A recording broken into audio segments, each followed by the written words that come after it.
Hello students, this is the next question given on a screen. कह रहा है the velocity of a body moving in a straight line is increased by applying a constant force for some distance and direction of motion. Prove that increase in kinetic energy of the body is equal to work done by the force on the body.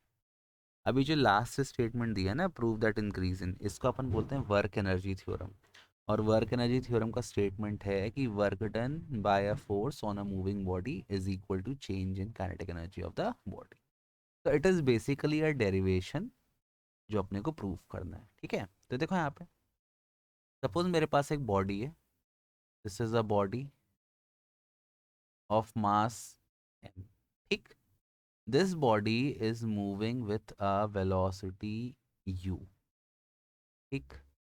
अब क्या हुआ, कह रहा है कि इस पर एक फोर्स लगा. Suppose a constant force f. ये एक फोर्स मैंने लगा दिया f ऑन द बॉडी. ठीक. Due to action of this force अब क्या होगा, दिस, अब भाई फोर्स लगा तो बॉडी में एक्सेलरेशन होगा. तो आप ये मान लो कि थोड़ा दूर चलती है बॉडी, ये थोड़ा दूर चला, इसमें एक एक्सेलरेशन प्रोड्यूस हुआ a and displacement of the body is s. And due to this acceleration and after covering a displacement x, body एक नई रफ्तार गेन करती है. इस रफ्तार को अपन कहते हैं v. This is the final velocity.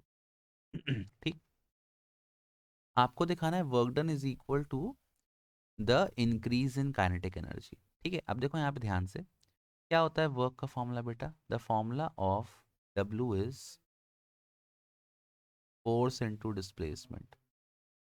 ठीक. What is formula of force, mass into acceleration into displacement. ठीक. अब मुझे ना काइनेटिक एनर्जी का फॉर्मूला लेना है. क्या होता है काइनेटिक एनर्जी का formula, half M V square minus half M U square, या हाफ एम वी स्क्वायर लाना है. एम तो होता है एक्सेलरेशन और डिस्प्लेसमेंट नहीं है.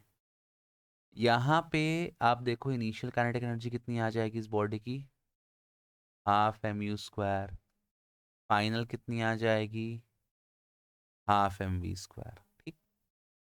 डब्ल्यू इज इक्वल टू, अब देखो यहाँ पे आपने ये एम ए एस लिखा है. अच्छा सॉरी, इसको अपन रब कर देते हैं, इसकी भी ज़रूरत नहीं है. अब आप यहाँ पर आप लगा दो थर्ड इक्वेशन ऑफ मोशन. क्यों लगा रहे हैं थर्ड इक्वेशन, u दिया है, v दिया है, a दिया है, s दिया है. You can write that from third equation of motion. I hope सबको याद है थर्ड इक्वेशन ऑफ मोशन, है ना. What is the third equation of motion, v square minus U square is equal to 2as. ठीक. तो v square minus U square upon 2, ये किसके बराबर है, a इंटू एस के. मेरे को यहाँ a इंटू एस हटाना है, तो a इंटू एस की वैल्यू कितनी आ गई, V square minus U square by 2. अब a इंटू एस की ये वाली वैल्यू मैं उठाकर इसमें पुट कर दूंगा. मान लो इक्वेशन 1 है और ये इक्वेशन 2 है, तो ये लिखो, पुटिंग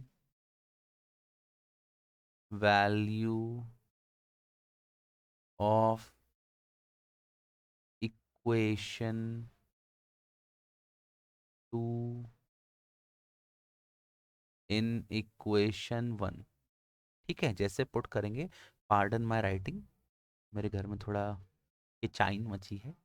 आई कैनॉट कंसंट्रेट, सॉरी हाँ, but I have to teach, क्योंकि समय बहुत कम है अपने पास. देखो, तो W is equal to M. अब ये a इंटू एस कितना दिया है बेटा, a इंटू एस दिया है v square minus U square by 2. तो W हो गया, अब इसको आप ब्रैकेट, आप पहले m को मल्टीप्लाई कर दो, तो ये हो गया M V square minus M U square by 2. W हो गया, इस 1/2 को अलग कर दो, ये हो गया half M V square minus half M U square. अब देखो यहाँ ध्यान से देखो, ये हाफ एम वी स्क्वायर क्या है? This is the final kinetic energy. Half M U square क्या है? Initial kinetic energy. तो वर्क डन किसके बराबर आ गया? Final kinetic energy minus initial kinetic energy. और जब भी आप फाइनल में से इनिशियल वैल्यू को माइनस करते हो तो आपको चेंज मिल जाता है। सिंपल सी बात है। मेरे पास आज 10 रुपए है, मैं यहाँ तालाब के सामने रहता हूँ, मैं तालाब में भीख मांगने गया, किसी ने मुझे भीख दे दी, भीख मांगने के बाद मेरे पास 30 रुपए हो गए। तो मेरा चेंज कितना हुआ? 20। कैसे निकाला? 30 - 10 दैट इज 20। तो फाइनली आपका फॉर्मूला आ गया, W is equal to change in kinetic energy के। इसमें आप थोड़ा सा थ्योरी लिख सकते हो। Consider a body of mass m is moving with initial velocity u, now a force F acts on the body and it accelerates with acceleration a, and after covering a displacement s it attains a new velocity v। इतना आप theory लिख देना। So I hope this question is clear to you. Thank you for watching. Bye bye। बाहर बन के